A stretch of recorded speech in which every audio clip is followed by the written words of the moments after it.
And I said, I want a life. And 1 week before trying out for the Olympic team in skiing, I ended up in Philadelphia with a heart catheterization because they found a murmur. And there was my dream, gone. So I graduated from high school, and I went from Pennsylvania to Montana to ski. Well, I didn't have 2 good skiers. It just wasn't on the top of my game. I could ski. And if you've been to Montana, it's cold. So I did the most wonderful thing. I was sitting in the library with my girlfriend, and we looked up the University of Hawaii, and we transferred there. It was warm, it was sunny, it was fabulous, and I learned how to surf besides.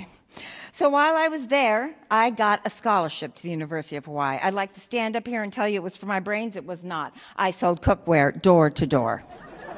And that's how I got a full ride to the University of Hawaii. And something else I wanted. That was the title of Miss Hawaii. And I won that title.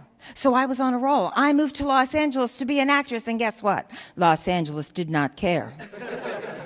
250 job interviews, 250, and I lost them all. I was financially, emotionally, spiritually, and mentally bankrupt. The only thing I could think about was suicide. 7 years.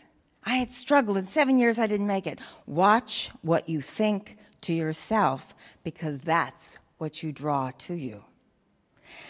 So I was hired to MC the Miss Hawaii pageant, to go back to Hawaii, and I thought, oh, maybe this will change my life. So this is what I said: let my life change. Let it never be the same, or let me die. On March 1st, 1978, I boarded a Continental DC-10, headed to Honolulu, Hawaii, and we exploded on takeoff and burned to the ground. Remember me? I've lost 250 job interviews. There was a national commercial being filmed over there with Dick Van Dyke. Well, you know, I practiced at CBS Studios, so I was ready. I went in that interview, and I looked around, and there was 50 other women that looked just like me, and I thought, oh, my gosh. And I was the very last one to go in that room. And you've been on those job interviews in your life where, you know, you read, you talk to them, and they say, thank you very much, which means we are not calling you and don't call us. And I thought, I just survived a DC-10 plane crash, and this guy's telling me I'm not good enough for this part? I don't think so. So I looked at him and said, I want to be a working actress. What else do I need to know? What else do I need to learn? And he said, oh, you read the part, great. He said, you're 5 years too young for this part. I would kill to hear those words now. And I looked at him and said, put a Hawaiian muumuu on me, a floppy hat, you know, and makeup, and I'm 5 years older.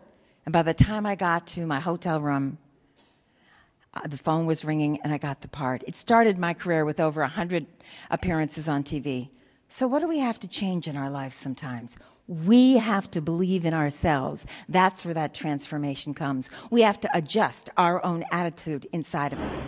So what are the strategies for transformation that I learned as a survivor of a DC-10 plane crash? Your attitude and choices determine who you are. No, the government doesn't. No, your spouse doesn't. No, your job doesn't. But the attitudes and choices you make every day of your life determine the life that you live. So let me give you a little story and see where you are here. There's a father and a teenage daughter, and this story takes place in England before they had banks. You went to a money lender, you struck up a deal, okay? Borrowed the money, 1 year it was due with interest, and if it wasn't paid, then you went to debtor's prison. Okay, they struck up the deal. The father went out. He worked very hard with the teenage daughter, but they failed. He went back to the money lender and said, please, please extend the loan. The man with all the power, all the control said, absolutely not. Tomorrow at 10 a.m. or you go to jail. He noticed the very attractive 16-year-old daughter and said, I will make a deal. I will marry your daughter. That's canceled. She was horrified. He could tell she wasn't going to go for that deal. So he said, okay, I will put 2 pebbles from this courtyard in a bag, and your daughter will choose her destiny. The white pebble, the debt's canceled, you're both free to go. The black pebble, the debt's canceled, but she marries me. She did not like that, but it was 50-50. So she agreed. She couldn't even sleep that night. She got there really early in the morning, and she kept thinking, white pebble, I have to pick the white pebble. But she watched that moneylender, and he picked up 2 black pebbles, and he quickly put them in his pouch. So if she would say to him, you liar, you cheat, well, her dad goes to debtor's prison. If she chooses, come on, she's going to get a black pebble. How many of you can adjust to the rapid change that we're in? She reaches in, she pulls out a pebble, she holds it tight, and then she moves with her long skirt, and it falls with all the other pebbles. And he yells at her, and she said, oh, I'm just 16. I'm so young, and I'm so clumsy, and I'm so sorry, but I know. Please look in your money pouch and see what color pebble is left. Yes, some of you got it faster than the others, okay? And then I chose the other color pebble, right? I chose the white pebble. The debt is canceled and free to go. That's attitude and choices.